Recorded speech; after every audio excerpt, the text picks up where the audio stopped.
Assalamualaikum warahmatullahi wabarakatuh. Alhamdulillahilladzi hadana subulas salam wa afhamana bisyari'ati khairil anam. Ashhadu an la ilaha illallah wahdahu la syarikalah Dzul jalali wal ikram. Wa ashhadu anna sayyidana wa nabiyyana Muhammadan abduhu wa rasuluh. Allahumma salli wa sallim wa barik ala sayyidina Muhammadin wa ala alihi wa ashabihi wa tabi'in wa tabi'it tabi'in bi ihsanin ila yaumiddin. Amma ba'du. Bismillahirrahmanirrahim. Rabbi shrah li sadri wa yassir li amri wahlul 'uqdatam min lisani yafqahu qawli. Saudara-saudara kaum muslimin wal muslimat rahimakumullah. Pertama-tama, marilah kita senantiasa bersyukur kepada Allah Subhanahu wa Ta'ala atas segala nikmat dan karunia yang dianugerahkan kepada kita, khususnya nikmat iman dan kesehatan serta kekuatan, sehingga pada hari ini kita dapat melaksanakan aktivitas kita keseharian. Salawat dan salam marilah kita haturkan kepada baginda alam Nabi besar Muhammad sallallahu alaihi wasallam, kepada keluarganya, sahabat dan semua pengikutnya. Dan semoga kita semua mendapatkan syafaatul uzma fi yaumil qiyamah. Saudara-saudara kaum muslimin wal muslimat rahimakumullah. Di antara ciri orang yang beriman adalah berbuat adil. Adil artinya menempatkan sesuatu pada tempatnya. Lawan kata dari adil adalah zalim. Apa itu zalim? Zalim artinya menempatkan sesuatu tidak pada tempatnya. Allah Subhanahu wa Ta'ala memerintahkan orang-orang yang beriman untuk berbuat adil dan melarang mereka berbuat zalim.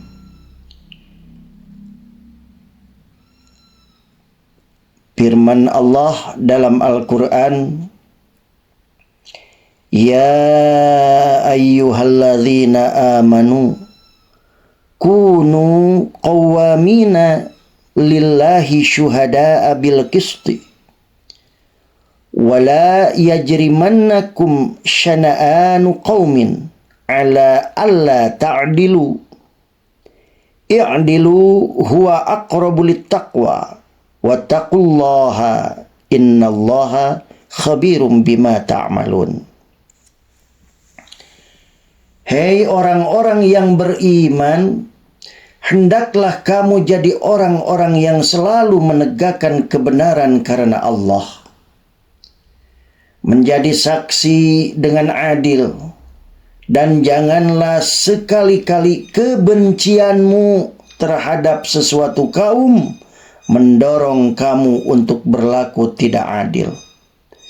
Berlaku adillah, karena adil itu lebih dekat kepada takwa, dan bertakwalah kepada Allah. Sesungguhnya Allah Maha mengetahui apa yang kamu kerjakan. Al-Quran Surat Al-Ma'idah ayat 8. Perilaku zalim akan berdampak buruk kepada banyak orang. Akan tetapi bahaya bagi pelakunya jauh lebih besar. Di antara balasan dan ancaman bagi orang yang melakukan kezaliman itu ada 4. Yang pertama, mendatangkan kegelapan dan kesusahan. Orang yang berbuat zalim akan merasakan kesulitan demi kesulitan kelak di akhirat. Ia berada dalam kegelapan dan dijauhkan dari cahaya. Alangkah susahnya orang yang hidup dalam kegelapan. Karena itulah baginda Rasulullah sallallahu alaihi wasallam dalam hadis yang diriwayatkan dari Jabir bin Abdullah radhiyallahu an memberikan peringatan kepada kita semua, ittaqud dzulma fa inna dzulma dzulumatun yaumal qiyamah. Takutlah terhadap kezaliman, sebab kezaliman adalah kegelapan pada hari kiamat. Hadis riwayat Muslim. Yang kedua, kezaliman akan menyebabkan kebangkrutan. Di dunia ini tidak ada seorang pun yang ingin menjadi orang yang bangkrut. Lantas bagaimana jadinya jika kebangkrutan ini tidak terjadi kelak di akhirat? Tempat di mana manusia tidak memiliki kesempatan untuk berbenah. Di akhirat tidak memiliki peluang untuk berkilah. Kelak tidak memiliki waktu untuk berubah. Siapakah orang yang bangkrut kelak di akhirat? Seorang sahabat yang mulia, Abu Hurairah radhiyallahu an, pernah mengisahkan kepada kita. Anna Rasulullah sallallahu alaihi wasallam qala, atadruna mal muflis? Qalu al muflisu fina man la dirham lahu wa la mata'. Faqala innal muflisa min ummati ya'ti yaumal qiyamati bi salatin wa siyamin wa zakatin wa ya'ti qad syatama hadha wa qadhaba hadha wa akala mala hadha wa safaka dama hadha wa daraba hadha fayu'ta hadha min hasanatihi wa hadha min hasanatihi fa in faniyat hasanatuhu qabla ayyuqda ma alaihi ukhidha min khatayahum faturihat alaihi summa turiha pinnar. Sesungguhnya Rasulullah sallallahu alaihi wasallam bersabda, tahukah kalian siapakah orang yang bangkrut itu? Para sahabat menjawab, orang yang bangkrut di antara kami adalah orang yang tidak punya uang dan tidak punya harta. Maka Rasulullah sallallahu alaihi wasallam bersabda, orang yang bangkrut dari umatku adalah orang yang datang pada hari kiamat dengan membawa pahala solat, pahala puasa, pahala zakat. Namun ia juga datang membawa dosa karena mencela orang lain, menuduh orang lain, memakan harta orang lain, membunuh orang lain, dan memukul orang lain. Maka kemudian kebaikan-kebaikannya akan diberikan kepada orang yang dizalimi. Jika kebaikannya telah habis sebelum dosa kezalimannya habis, maka diambillah dosa-dosa orang yang dizalimi dan diberikan kepada orang-orang yang berbuat zalim tersebut. Lalu orang yang berbuat zalim itu dilemparkan ke dalam neraka. Hadis riwayat Muslim, Tirmidzi dan Ahmad. Ternyata orang yang bangkrut kelak di akhirat adalah orang yang suka berbuat zalim saat hidup di dunia. Suka memfitnah orang lain, merampas hak orang lain, bahkan menumpahkan darah orang lain. Saudara-saudara yang dirahmati Allah, itulah yang kedua. Adapun yang ketiga adalah doa orang yang dizalimi mustajab. Ketika Rasulullah sallallahu alaihi wasallam mengutus Muaz bin Jabal dakwah ke Yaman, beliau memperingatkan Muaz agar tidak berbuat zalim kepada mereka. Karena doa yang dizalimi diijabahi oleh Allah Subhanahu wa taala. Wattaqi da'watal madlumi fa innahu laisa bainahu wa bainallahi hijabun. Dan takutlah terhadap doa orang yang terzalimi, karena tidak ada hijab antara dia dan Allah. Hadis riwayat Bukhari. Adapun yang keempat, ini merupakan yang terakhir. Allah tidak akan pernah membiarkan orang yang zalim. Allah subhanahu wa ta'ala zat yang maha adil. Sekecil apapun amalan hamba, pasti dia membalasnya. Tak terkecuali perilaku kezaliman akan dapat balasan setimpal.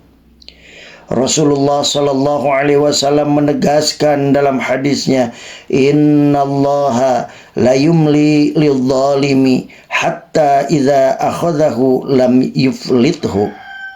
Sesungguhnya Allah memberi kelonggaran waktu untuk orang yang zalim sampai Allah menghukum orang yang zalim dan tidak melepaskannya. Hadis riwayat Bukhari. Saudara-saudara yang dirahmati Allah, inilah 4 petaka bagi pelaku kezaliman. Rasulullah sallallahu alaihi wasallam mewanti-wanti kepada umatnya agar sebisa mungkin mencegah orang dari perilaku zalim. Unsur akhaka zaliman aw madluman. Tolonglah saudaramu yang berbuat zalim dan yang dizalimi. Faqala rajulun ya Rasulullah, ansurhu idza kana madluman. Apara'aita idza kana zaliman kaifa ansurhu? Qala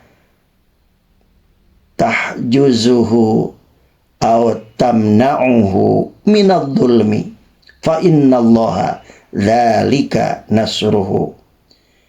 Kemudian ada seorang bertanya tentang bagaimana cara menolong orang yang berbuat zalim. Rasul pun menjawab, kamu cegah dia dan halangi ia berbuat zalim, maka sesungguhnya itulah cara menolongnya. Hadis riwayat Bukhari dan Muslim. Saudara-saudara yang berbahagia, marilah kita berdoa semoga Allah melindungi kita dari perbuatan zalim, zalim kepada Allah, zalim kepada diri sendiri, bahkan zalim kepada orang lain. Mudah-mudahan Allah selalu membimbing kita. Wal'afu minkum. Wassalamualaikum warahmatullahi wabarakatuh.